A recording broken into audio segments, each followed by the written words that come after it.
पापा एक काम करते हैं ना, आप 2-3 दिन की ऑफिस से छुट्टी ले लो और हम सब लोग कहीं घूमने चलते हैं। हाँ पापा मजा आएगा।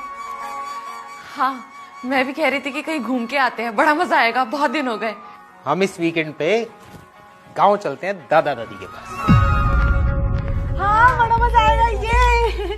तो आप इस फ्राइडे हाफ डे ले लेना, तब तक हम दोनों भी स्कूल से आ जाएंगे और ये वीकेंड हम गांव में दादा दादी के साथ मनाएंगे। डन। डन। काजल सुजल अपने कमरे में जाओ, होमवर्क करो। ठीक है मम्मी, चलो सुजल।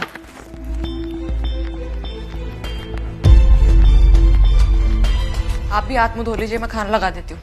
1 मिनट, क्या हुआ? होना क्या है, कुछ नहीं हुआ। तो अचानक बच्चों को कमरे में भेज दिया और ठीक से बात भी नहीं कर रही हो। तो कैसे करूँ? अगर मेरा बात करने का तरीका पसंद नहीं है ना तो मत करो मुझसे बात। अनीता चिल्लाओ मत। और अगर तुम्हें जाना है ना गाँव तो अकेले चले जाना, मैं और मेरे बच्चे कहीं नहीं जाएंगे। अच्छा, तो ये वजह है तुम्हारी नाराजगी की, तुम गांव नहीं जाना चाहती, मम्मी पापा से नहीं मिलना चाहती। हाँ नहीं मिलना चाहती। लेकिन क्यों? इतना कुछ किया उन्होंने हमारे लिए। उन्होंने जो कुछ भी किया है ना वो आपके लिए किया है, मेरे लिए उन्होंने आज तक कुछ नहीं किया। तुम्हें तुम्हारे हिसाब से जीने की आजादी थी तो उन्होंने किया ही क्या तुम्हारे लिए? तुम्हारे लिए अपने बेटे का त्याग कर दिया उन्होंने, तो किया ही क्या है तुम्हारे लिए? ये प्रवचन देने की मुझे जरूरत नहीं है, सब पता है मुझे कि किसने क्या किया है, किसके लिए किया और कितना किया है। सुविधा के नाम पर क्या है गांव में? बताओ ना मुझे, क्या है गांव में? धूल मिट्टी पसीना, ना एसी है ना कूलर है, चूल्हे पे खाना बनाना पड़ता है सो अलग। लेकिन आपको इन सब बातों से क्या फर्क पड़ता है? रखा ही क्या है गांव में? क्या कहा तुमने? रखा ही क्या है गांव में? गांव में मेरा बचपन रखा हुआ है जो अक्सर मुझे बुलाता है, लेकिन जिम्मेदारियों के बोझ से लदा हुआ तुम्हारा ये पति कभी जा नहीं पाता। गांव की वो गलियां जहां खेल कूद कर मैं बड़ा हुआ, गर्मी के वो थपेड़े, धूल मिट्टी जिसे खाकर मैंने जीवन की कठिनाइयों से लड़ना सीखा, चूल्हे का वो खाना जिसे खाकर मैं जवान हुआ। तुमने ठीक कहा, गांव में ना कूलर है ना एसी, लेकिन गांव में नीम की ठंडी छांव है। भले ही गांव में कोई सुविधा ना हो, लेकिन शहर जैसी कोई दुविधा नहीं है। और सबसे बड़ी बात, गांव में मेरे माता पिता हैं जिन्होंने मुझे इस लायक बनाया कि इतने बड़े शहर के घर में मैं अपने परिवार के साथ रहता हूं। मैं जानता हूं कि तुम कभी गांव में नहीं रही, हमेशा से शहर में ही पली बड़ी हो, लेकिन गांव को समझने और देखने का नजरिया तुम्हारा बिल्कुल गलत है। हम जिस दृष्टि से देखते हैं ना, सृष्टि हमें हमेशा वैसी ही नजर आती है। और रही बात माँ बाप की, तो कितना ही समय बचा है उनके पास जीने के लिए? क्या वो थोड़ी सी खुशी के भी हकदार नहीं है?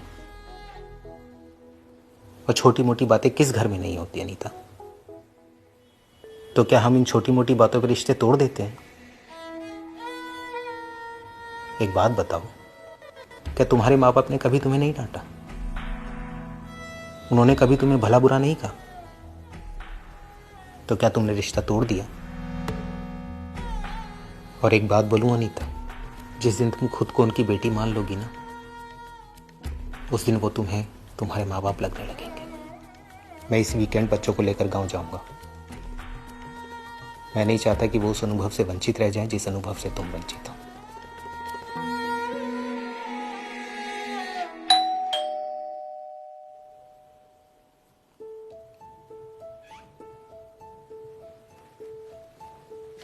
सर ये आपका कुरियर। सर ये साइन कर दीजिएगा। Thank you sir.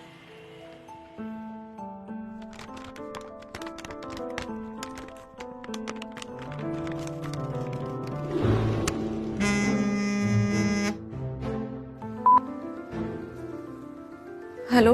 हाँ बेटा, हमने तुम्हारे लिए गोंद के लड्डू बनाकर भेजे हैं। अरे वो पिछले हफ्ते तुम्हारा तबीयत खराब हो गया था ना, इन्हें खाकर ताकत आएगी, खा लेना। अच्छा रखते हैं, ध्यान रखना अपना।